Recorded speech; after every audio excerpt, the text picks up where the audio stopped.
Apple was once untouchable, the company that gave us the iPhone, iPad, and Mac, products that changed the world.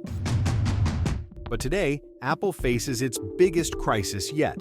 While Google, Microsoft, and Meta are all in on AI, Apple's next big thing became one of tech's biggest embarrassments. Billions wasted, failed features, and a betrayed fanbase. So what went wrong? How did the world's most valuable company, once ahead of everyone, fall behind in the most important race of the century? And is Apple's golden age finally over? Chapter 1. The AI Gold Rush. In recent years, the tech industry has been gripped by one obsession: artificial intelligence. And it's not just hype. The leaders of the world's biggest companies treat AI like the discovery of fire all over again. Google's CEO even called AI more profound than fire or electricity. AI is one of the most important things humanity is working on. It's more profound than, electricity or fire. So my point is, AI is really important, but we are really worried about it. That's how we make progress. Microsoft's CEO echoed that, saying AI would push humanity to the next level of abstraction. I just want to get to a place where we're talking about the technology being used and when the rest of the industry across the globe is being celebrated. Meanwhile, Mark Zuckerberg poured billions into AI, poaching top researchers to build Meta's empire. This wasn't just corporate talk. It became an arms race. Tech giants invested hundreds of billions into massive data centers, advanced chips, and elite research teams. Everyone knew one thing: whoever reached artificial general intelligence first would control the future. The pressure was insane. Google had Gemini. Microsoft partnered with OpenAI, weaving ChatGPT into everything from Office to Bing. Meta trained models so powerful, Zuckerberg bragged they'd soon write their own code. It wasn't just innovation anymore, it was survival. And then there was Apple. While rivals fought tooth and nail for the AI crown, Apple stayed silent. No flashy demos, no billion-dollar announcements, just the usual iOS updates and incremental product refreshes.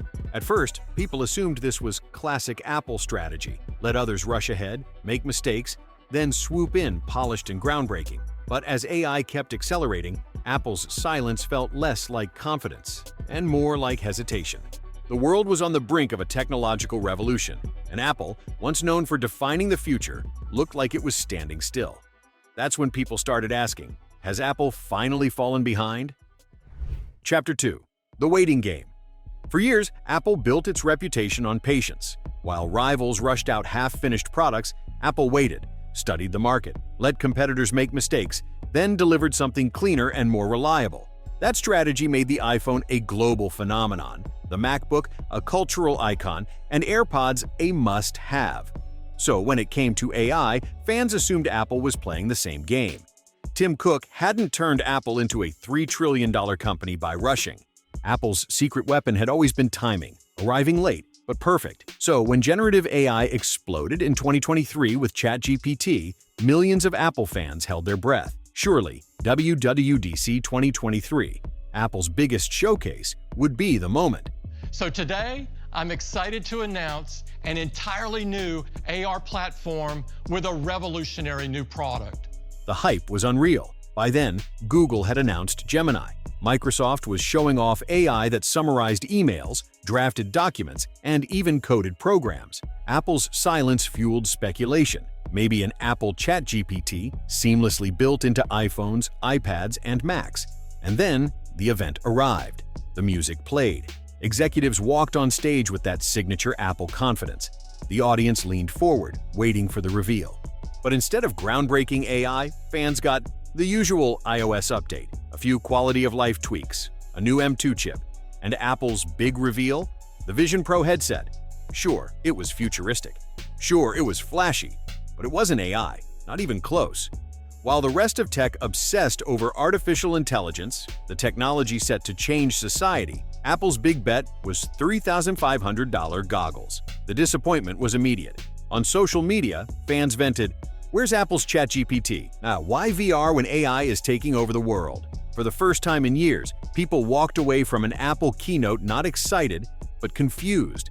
Still, loyalists held on. Maybe Apple was waiting for the right time, perfecting AI before the big reveal. Hope shifted to WWDC 2024. But as months passed, AI hype only grew, and Apple's silence grew louder. While Google, Microsoft, and Meta raced forward, Apple risked being left behind. By 2024, fans weren't just excited for Apple's AI, they were desperate. Chapter 3. Apple's Big Reveal. WWDC 2024 finally arrived. This was it, the moment fans had waited for. We're glad you could join us for what promises to be an action-packed and memorable WWDC. After a year of silence and missed opportunities, Apple was ready to speak. It's important for us to provide this community with the newest tools and technologies to do their very best work. The presentation began like every other year. Smooth animations, sleek transitions, and executives listing updates across iOS, macOS, iPadOS, watchOS, every OS imaginable. But still, no AI. For nearly an hour, fans watched with growing frustration, reliving the same disappointment as the year before. And then, just as the event seemed over, Tim Cook appeared on screen at Apple's pristine headquarters. He finally said the words everyone had been waiting for. Today we're introducing Apple Intelligence. The crowd erupted. Online, fans went wild. This was Apple's comeback. Recent developments in generative intelligence and large language models offer powerful capabilities that provide the opportunity to take the experience of using Apple products to new heights. On the surface, it looked like everything people dreamed of. Smart writing tools for drafting and editing, AI transcription for audio, Genmoji for personalized emojis, advanced photo editing and AI-generated images, context-aware notifications that summarized long texts and emails, visual intelligence that identified objects through the camera and the crown jewel, a brand new Siri. This wasn't the clunky Siri of old. It was contextual, personal, and powerful, able to remember details, recall conversations, and answer complex questions. Apple's demos showed Siri finding hidden contacts, addresses, and photos instantly. If it couldn't answer, it passed the query to ChatGPT. For a moment, it felt like the future. Polished, seamless, like Apple was back. But here's what no one outside Apple knew. Much of it didn't actually exist. Inside the company, engineers were stunned. Many Siri demos were smoke and mirrors, prototypes at best, sometimes completely faked. The AI team hadn't finished building the features. They weren't tested, integrated, or reliable. Yet Apple presented them as if launch was weeks away. Still, the hype worked. Apple Intelligence is truly unique in how it understands you and meets you where you are. Apple Intelligence became the star selling point of the next iPhone lineup. Fans lined up, ready to spend thousands, convinced Apple had finally joined the AI race. The question wasn't whether people would buy in, they always did. The question was, could Apple actually deliver on what it just promised? Chapter 4. Broken Promises. October 2024 finally arrived. Launch day for Apple Intelligence. Fans lined up outside Apple stores, some camping overnight, eager to grab the iPhone 16 with its revolutionary AI. The ads promised a phone that could think for you, remember for you, and anticipate every need. Siri was supposed to become a true digital brain in your pocket, but the excitement didn't last. From day one, cracks showed. A few AI tools worked, photo cleanup was decent, transcription was passable, the writing assistant was fine, but nothing Microsoft or Google hadn't already done. Visual intelligence functioned, but secretly relied on Google's AI models. One of Apple's biggest selling points wasn't even Apple's own technology. Then came the delays. Genmoji pushed to December. AI image creator also delayed. Priority notifications, heavily marketed, didn't arrive until March 2025. By then, the hype was gone. Worse, the features that did ship were broken. Millions got glitchy, nonsensical notification summaries. One mangled Apple News headline went viral within hours, forcing Apple to disable the feature entirely. But the biggest betrayal was Siri. Commercials had promised an assistant that remembered conversations, found buried details, and integrated with ChatGPT. On launch, Siri was basically the same clunky, unreliable tool it had always been. The only update? A colorful new activation screen. Years of hype had boiled down to a cosmetic facelift. Behind the scenes, Apple scrambled. Timelines shifted. Siri's advanced AI wasn't coming in 2024, not in 2025. Insiders admitted it might not arrive until 2027. By then, the damage was done. Fans who spent thousands on the iPhone 16 felt scammed. Shareholders filed lawsuits. Reviewers tore Apple apart for overpromising and underdelivering. And for the first time in years, Apple's reputation, built on blind trust, began to crack. Apple Intelligence, meant to define the iPhone's future, collapsed into disaster. And worse, it wasn't an isolated failure. It was part of a much bigger pattern that had been building inside Apple for over a decade. Chapter 5. The Bigger Problem.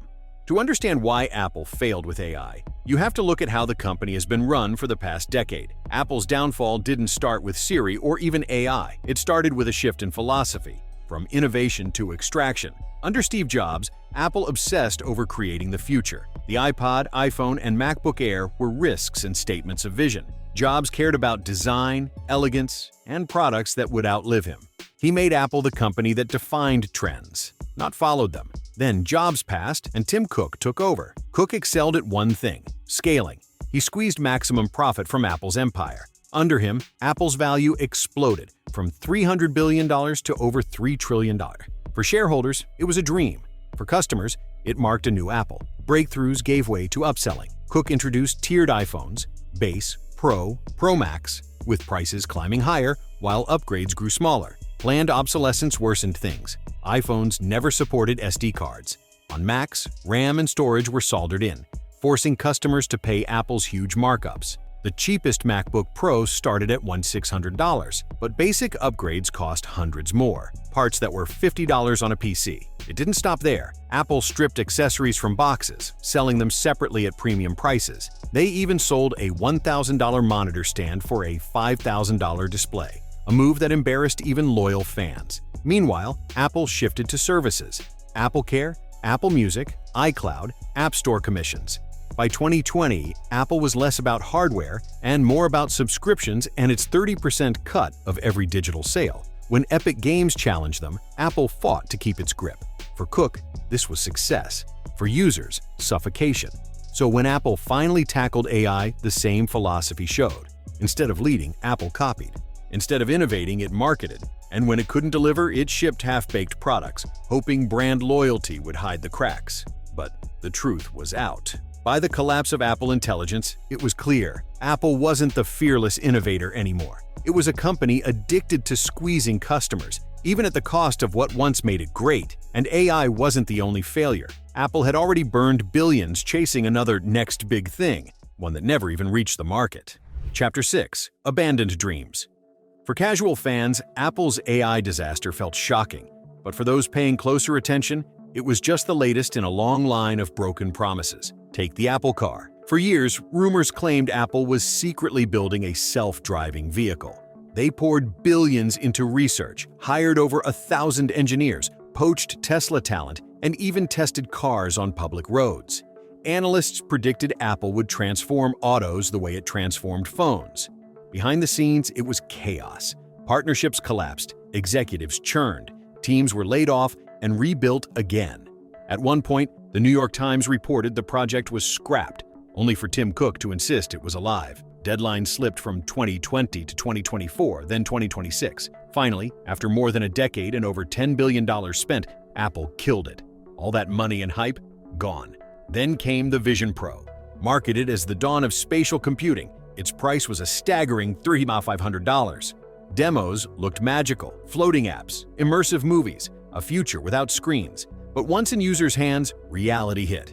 Most couldn't wear it for more than 30 minutes without feeling sick. The headset was heavy, uncomfortable, and powered by a battery that barely lasted 2 hours, unless you tethered to a charger or strapped on a clunky battery pack. Reviews admitted it was cool but impractical, and once Meta released its cheaper, lighter Ray-Ban smart glasses, Vision Pro became an overpriced curiosity, a $3,500 reminder Apple wasn't leading anymore. And then, of course, there was Siri. One of Steve Jobs' last big bets, Siri was supposed to define the future. Instead, it became a symbol of Apple's stagnation. Inside Apple, Siri bounced between teams, treated as an afterthought. Progress crawled. While Alexa and Google Assistant became household names, Siri stayed the same bumbling, unreliable voice in your pocket. By the time Apple tried to fix it with Apple Intelligence, it was already too late. The pattern was undeniable. The Apple Car, the Vision Pro, Siri. Bold promises, huge hype, and disappointment, or outright cancellation. The real issue wasn't just execution, it was vision. Under Steve Jobs, Apple had singular focus. Under Tim Cook, it became a massive machine chasing trends instead of setting them. And while Apple burned billions on projects that went nowhere, competitors poured everything into AI, building the tools that would actually define the future. Apple wasn't just falling behind, it was starting to look lost. Chapter 7. Losing the War. By 2025, Apple's biggest problem wasn't just that Apple Intelligence failed. It was that the world finally saw how far behind Apple really was. Inside the company, engineers admitted the truth. Many of the flashy demos Tim Cook showed at WWDC weren't real. The new Siri, the contextual memory, the intelligent awareness, most of it didn't work. Employees were stunned because the features weren't even close to finished. The keynote wasn't a product launch, it was theater, and the fallout was brutal.